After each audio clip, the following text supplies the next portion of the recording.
All right. I forgot it was Wednesday, and I was downstairs looking at somebody's website on schema diagrams, which they use to teach Newton's third law, and they had an interesting like way to state Newton's third law numerically. I might try to remember what it is and state it here. So Newton's third law of motion, usually you hear it's for every action there's an equal and opposite reaction. I don't like to say it that way because I think it's confusing. And maybe I should show you what I think is confusing about it first. Here is, see if you can guess what this is. It's a gun. Okay. And what's that? What's that little thing? That's the bullet. So this is. No, I don't care. I'm just giving some context. So this is the bullet being. This is the force of the bullet being pushed out of the gun barrel. So when the bullet flies out of the gun, that's, you could think of that as the action or the reaction. What's the other force? The gun going this way. So the bullet goes to the right and the gun goes to the left. And are their behaviors, do they really seem equal and opposite? Do they seem equal? No. The bullet goes really, really fast. The gun kicks a little bit. It moves back a little bit. I've always wanted to hang one of my guns from a tree and trigger it remotely so we could just see like how far it would swing. So I do have a picture of my son, a slow motion video of my older son in a boat shooting a muzzle loader, like out of the boat. Because with the muzzle loader, they're pretty hard to unload. You pretty much just need to shoot it. So we were done, and he shot his muzzle loader slug that way, and the boat went this way. So it was kind of like hanging the gun in a tree. Anyway, this whole idea of equal and opposite doesn't really seem to make sense because the bullet's going really fast and the gun isn't moving much. What is equal about this? The force is equal. So the bullet gets pushed out by a certain force. I've written this a lot. So here I'm going to do some equal forces. So this is going to be the force acting on the bullet. This is going to be the force acting on the gun. The bullet has a little tiny mass. The gun has a really big mass. So their accelerations are kind of inverse. So the bullet's got a little mass, so it accelerates really fast with the given force. But the gun has a big mass, so it doesn't accelerate much. What's equal here is the force. So for every force,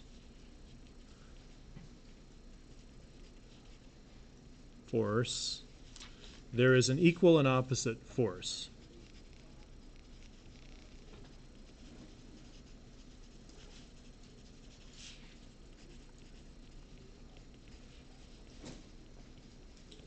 So what that force does may be unequal. It'll be opposite, but it may be unequal. The forces always occur in pairs. I challenge anyone to cause a force, one force, to come into the universe without causing another force to come into the universe. You can't do it. So the minute you apply a force, you've got to apply a force to something. You can't just apply a force with no mass around. And when you do that, the thing's going to push back on you. It's unavoidable. So forces always occur in pairs. One body cannot exert a force on another without experiencing the same force itself. Or I'm going to say experiencing an opposite force. I'm sorry for the small blank.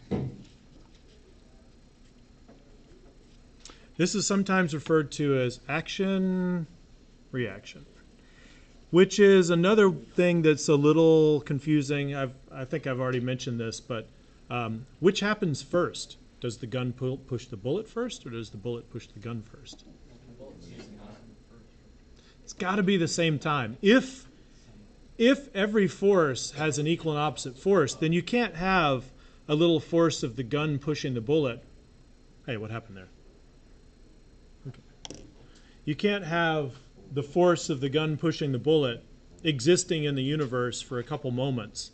And then a little bit later, this other force pops into existence. So they're not only equal and opposite, maybe we should say, for every force there's an equal and opposite. I'm going to put in and simultaneous force. All right.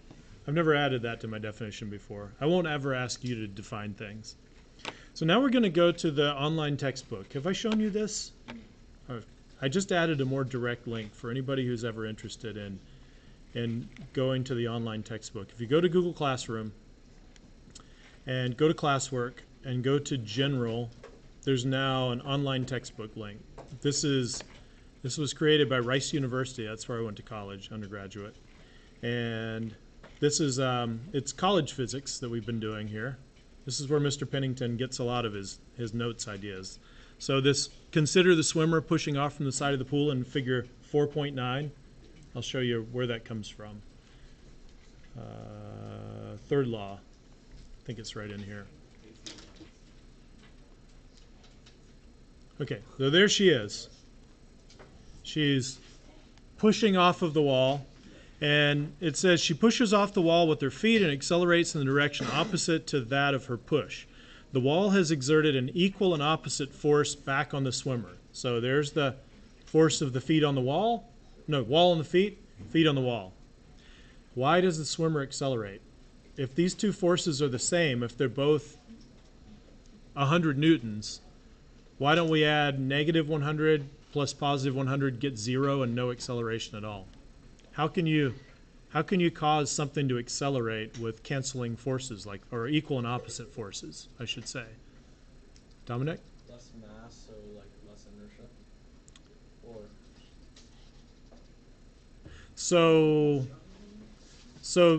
let's say this is 100 and this is negative 100. So you're saying I would adjust one of those by some amount?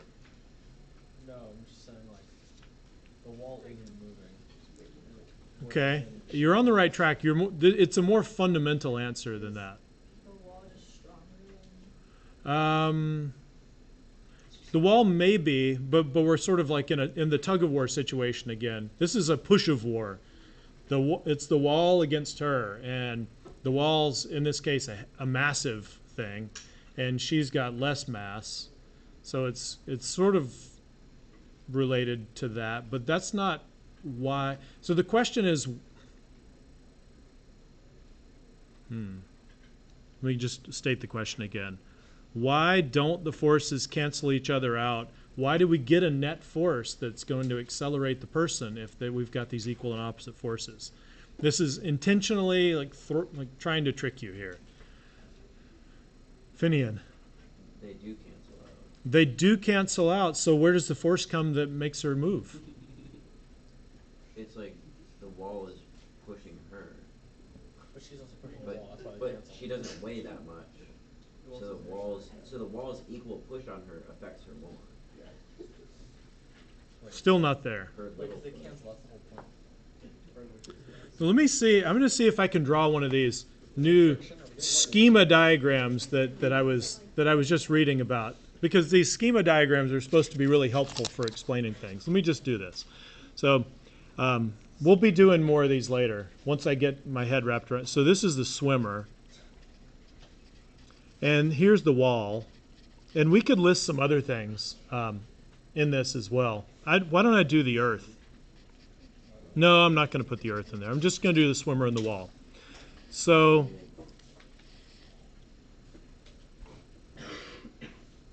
okay. And would you say that they're interacting, the swimmer and the wall? Yeah. So I'm going to connect this. And that interaction we can label as a force.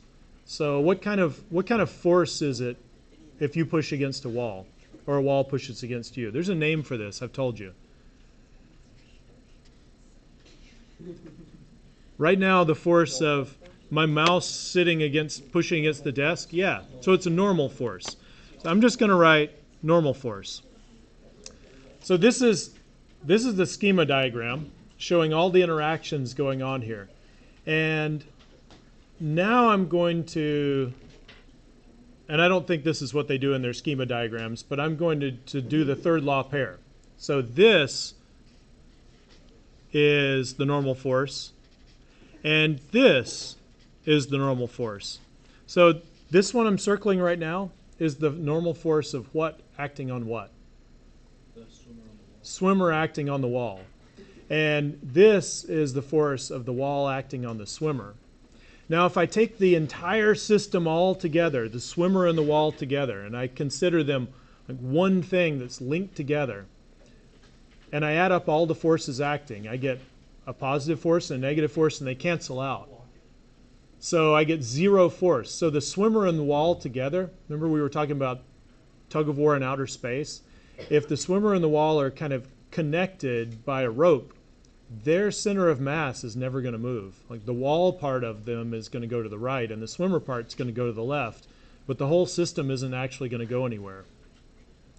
But if we just include the swimmer, should I circle both forces? No, because only this force is acting on the swimmer. This force is acting on the wall. So that's the key. Remember me trying to pick myself up? That would be like this swimmer here trying to move away from the wall by reaching out and grabbing her arm and pulling it back. So she would be exerting two equal and opposite forces on herself, and they would cancel out.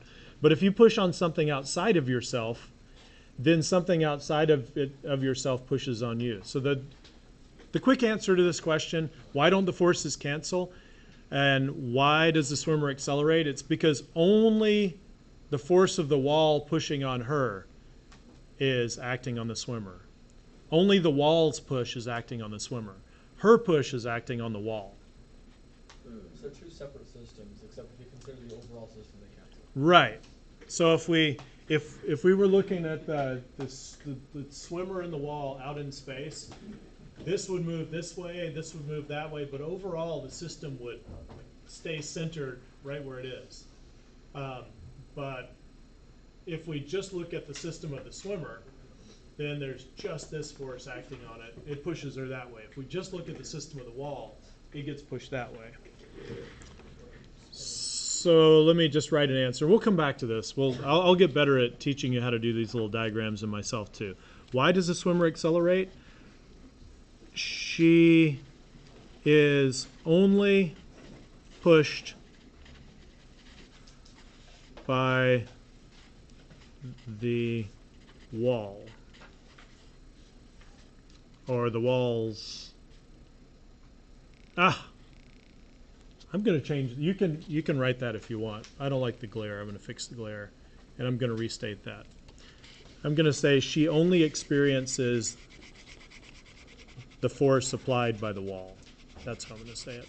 She doesn't experience both of the forces that would cancel. She only experiences the force applied by the wall. Like when you jump, you push the floor down, it pushes you up. Those are equal and opposite. Which force is the one that actually acts on you? The ground pushing you. Ground pushing you up. The ground, it gets pushed down by you. You get pushed up by it. If you just push a part of yourself, then you experience both forces and you don't go anywhere. Okay, to the back. Now some quick examples of other kinds of scenarios. When you walk, what do you push and where do you push it? Let's say you want to walk forward. What do you push? Ground. Which way do you push it? Backward. Backward. So walking, feet, push, ground, backward. And the third law pair is what pushes what where? The ground pushes. Ground, back or forward on your feet. push his feet forward. Okay, a car. What part of a car does some pushing and causes the car to move? The tires. What do they push? They push the road. Which way? Backward. And in response, what else happens? The Pushes the road. the road pushes the tires forward. Tires push road back. The road pushes tires forward. Helicopter. Let's say it's a helicopter ascending, a helicopter going up. What gets pushed to make that happen? The air gets pushed? Well, it pushes the air, then the air pushes it. What should we, let's do this in the other order. Let's say when a helicopter goes up, the air pushes. What part of it in particular does it push up? It pushes the blades. The blades upward. They're like little wings that swing around. We call them blades, though. So if the air pushes the blades upward, what's the equal and opposite reaction? The blades push air downward. Is that how rockets work? Do they push air downward? Does air push them up? A lot of people think so. So the common misconception regarding rockets is they push the air. And that's what makes them move. Or some people think they push the ground. We're going to be making water rockets. And the water rockets we'll make out of 2-liter bottles. And we'll put basically a nose cone and some fins on them. And the water squirts out the back. And a lot of people think that the water coming out the back pushes the air. Or some people think it hits the ground and pushes the ground, and that makes the rocket go up. In reality, what does a rocket push against? Pushes against the exhaust. So the reality is they push their exhaust. It's a little bit like a gun again. Guns come up a lot in this class, unfortunately. So if you find yourself out in space with a gun and you want to get to the other side of the room, what do? Fire the gun in the opposite direction. Fire the gun in the opposite direction. So you get the equal and opposite action and reaction force. So a rocket out in space, if this, so with this water rocket, it throws water backward. And with other rockets, they're throwing their spent fuel backward. It comes out really fast. The mass isn't very much compared to the mass of the rocket, but this comes out so fast. If you think of F equals ma, little mass times a big acceleration, that's a big force, and the opposite force propels the rocket. So how can you prove to somebody that rockets aren't using the air to go? Finian? Because rockets work in space. Yeah, they work in a vacuum.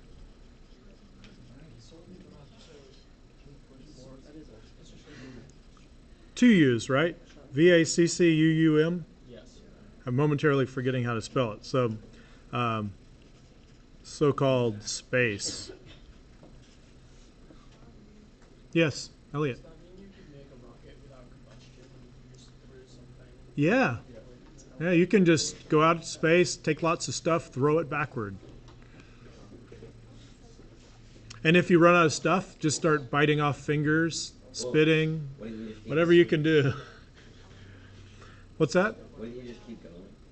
Just keep going? You would, but if you want to go faster, I'm going to accelerate some more. So, friction.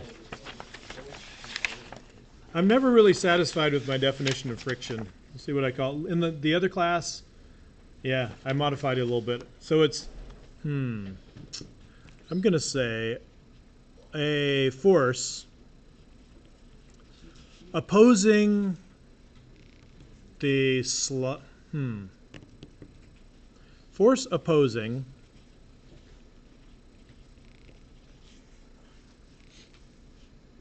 the relative,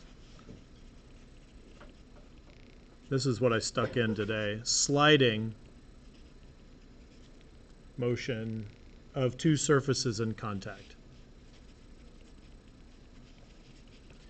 And you probably don't even need to write this. But the important thing about friction is it's funny, it's like it's got a little brain. Friction doesn't exist until something tries to move. And the minute something tries to move and slide across something else, then friction is going to suddenly be there to oppose it. It never works with it. It always works against it. And friction's kind of strange. I'm going to demonstrate friction a couple of ways. So it didn't slide forever because of friction. Friction is what stopped it. So there are two kinds of friction. There's the kind where it can slide around stuff in motion. This is called kinetic friction. And then there's another kind of friction that you'll just have to trust me on. I'm pushing my mouse right now. It's not moving. This is called static friction. So watch this. This is really cool. If I don't push at all, is there any friction? No. If I tilted my desk, then there'd suddenly be friction because this thing would have a tendency to start sliding. And maybe it would start sliding and maybe friction would be strong enough to keep it from sliding.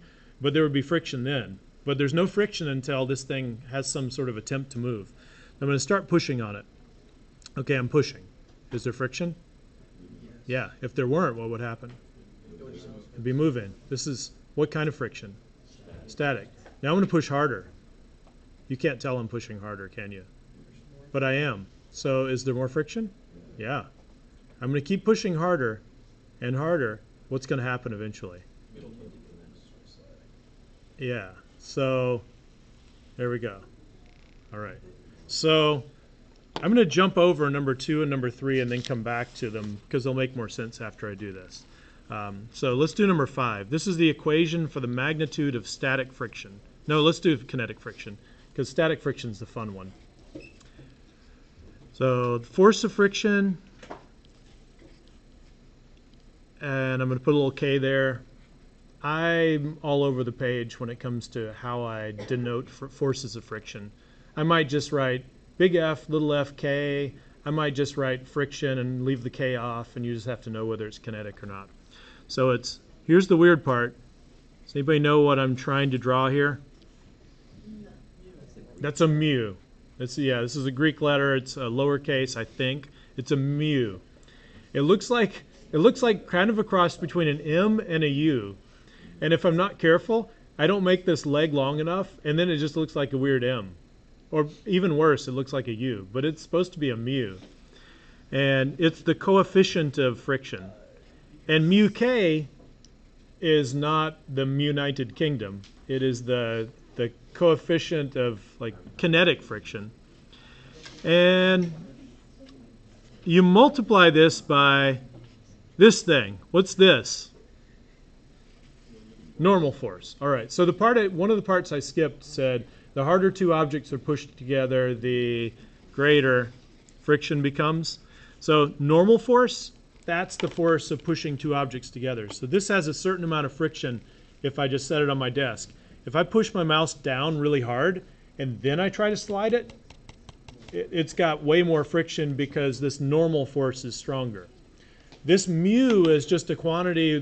We're going to look up a table of mu's in a moment that for different people have tried pushing stuff around on different surfaces and they measured how hard it was, and that's how they came up with the mu's. So that's kinetic friction. The harder you push stuff together, the stronger the kinetic friction. The bigger the mu, the stronger the kinetic friction. Now, static friction is different.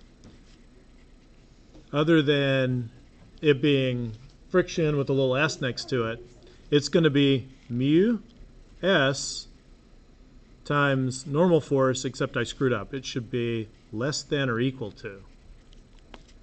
Now, this really doesn't matter. This isn't going to be an important distinction that's going to show up in problems, but I think it's cool. So does this make sense? The force of static friction is less than or equal to like some fraction multiplied by the normal force. And also, so what's the force of static friction acting on this mouse right now? 0. Now I push very lightly, and there's some static friction. If I push a little harder, there's static friction. If I keep pushing harder, eventually I exceed this, and the force of static friction can't keep up anymore. Like, phew. So that's why it's less than or equal to. Kinetic friction, it's always the same thing. As long as this is sliding along, then you can just calculate it. But when two things aren't moving, as long as they're not sliding, you could have a force of friction that's anywhere up to this value. All right, so let's go back and write this. When there's relative motion between objects, friction is called kinetic friction. When there's no motion between objects, it's called static friction. And this isn't really right. This isn't the symbol for kinetic friction. This is the symbol for the coefficient of kinetic friction. Well, I'm just going to write it anyway because I don't want to go back and change the wording. So mu k, if you see mu k, you know, oh, we're talking about kinetic friction. Something sliding with friction. And the symbol for static friction is mu with an S. So now that makes sense of the formulas. And I'm going to go back now to the online textbook and look at the table. And we've got 3 questions to answer. One is, what's greater, static or kinetic? I bet you can guess already. And then the second thing, I'm going to change this because year after year after year, I hate writing 3 things down. It's just way too much. So we're going to give the highest example of static friction, and we're going to give the lowest example of kinetic friction. All right. Who's drug a body? Or who has dragged? Is it dragged or drug? Drag. It's not drug. Like, Are you sure past tense of drag is not drug? It's dragged? If you drug someone. The past tense of drug is drugged. drag. It's dragged for sure. Okay. So if you Well, I don't. have you ever dragged a body? Yeah. Yes. Mostly deer-sized bodies when I think of dragging things. So the deer are human-sized, so yes. So when you're dragging something, and when I say body in physics, anything with mass is a body. So 2 bodies in space. I'm not talking about dead corpses. I'm talking about, you know, it could be probably planets. So I think that might have been the answer before you just said who dragged the body. so anyway, if you drag a body across the floor, what's the hardest part of dragging a body? Friction. But the hardest, like, to start it, exactly. And when you're starting it, what kind of friction are you opposing? Static. So the answer here is the static friction is greater. That's what you're going to see in this table. I have to go to a different chapter now. We are in chapter 5.1, friction. So this, if you want to know about what causes friction, you can read about it, but I'm just going to go to the table. So these are some, I'll zoom in and then scroll down. These are some mu's for different things. And people have arrived at this by dragging bodies around. So you get a rubber body and some dry concrete and you drag it, and the mu is 1, which means if you're dragging a 100-pound body, what's the force of friction? It's 100 because the weight is going to be pushing into the ground with 100 pounds. The normal force is going to be 100 pounds, and you multiply this times the normal force.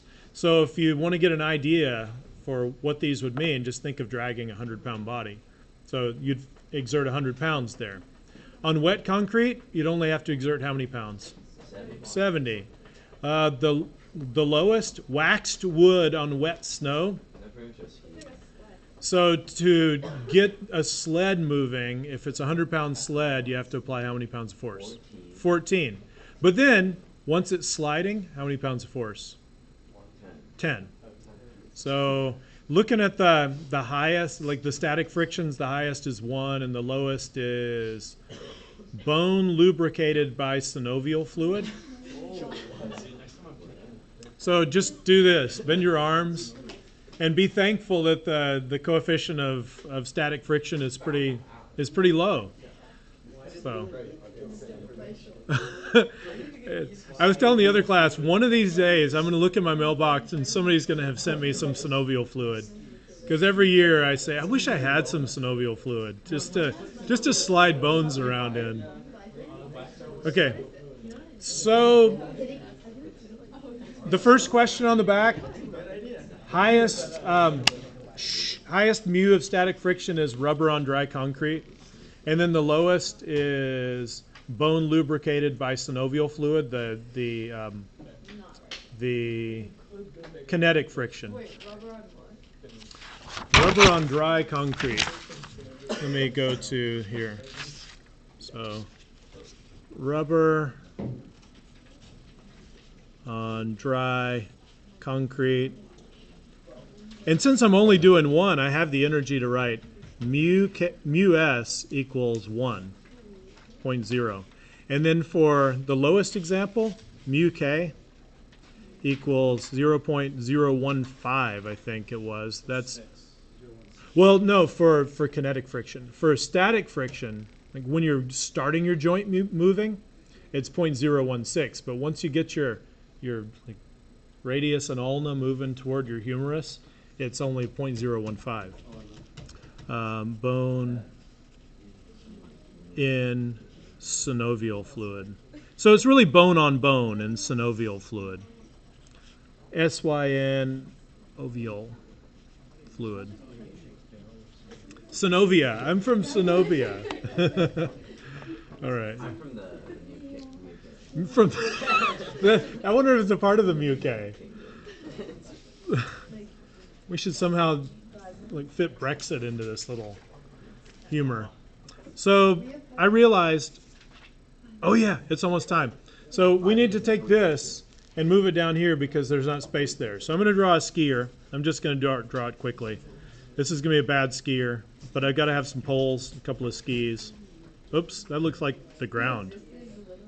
Okay, so there's a skier, and this skier is experiencing 30, my camera picked this time to stop focusing, 30 newtons of friction. So this is the force of friction. It's kinetic because they're sliding around. It's 30 newtons. And some other forces acting on the skier. There's the weight of the skier, which is mg. And it says the mass of the skier is 62 kilograms. And g is 9.8 meters per second squared. So that weight is 608 newtons. There's one more force acting on the skier. What is it? The ground pushing them off. Yeah, so the normal force. And what's the strength of the normal force? 680. It's got to be 608 newtons. Otherwise, the skier would be moving down or up. So we know these are balanced. So really, the net force acting on the skier is 30 newtons backward. So they're going to be decelerating, slowing down, unless they're pushing. Which way are they going? But they're going to the right, because friction's to the left. But the important thing about this, we don't actually have to use Newton's second law or anything. The question is, what's the coefficient of friction between the skis and the snow, and is it static or kinetic? So first, if they're skiing along, is it static or kinetic? It's kinetic. And second, what is it? So let's use the formula. The force of friction for kinetic friction is just equal to mu k times the normal force. And we know that the force of friction in this case, I'm just going to write 30 newtons instead of negative 30. And that equals mu k times the normal force, and the normal force is 608. In most cases, for a long time, normal force and weight are going to be the same until we get to the next unit, and then we're on inclines and stuff. So mu k is just going to be 30 divided by 608, which is 0.049, which is pretty low, but not as low as bone on synovial fluid. Now, one really quick thing, what are the units of this? Nothing. Nothing. Coefficients don't have units. We'll deal with a few coefficients in here, like the drag coefficient. There's no unit. It's unitless. Your homework, I told you earlier, but I'll tell you again, it's problems 8, 9, 10, and 11, but do 8 last because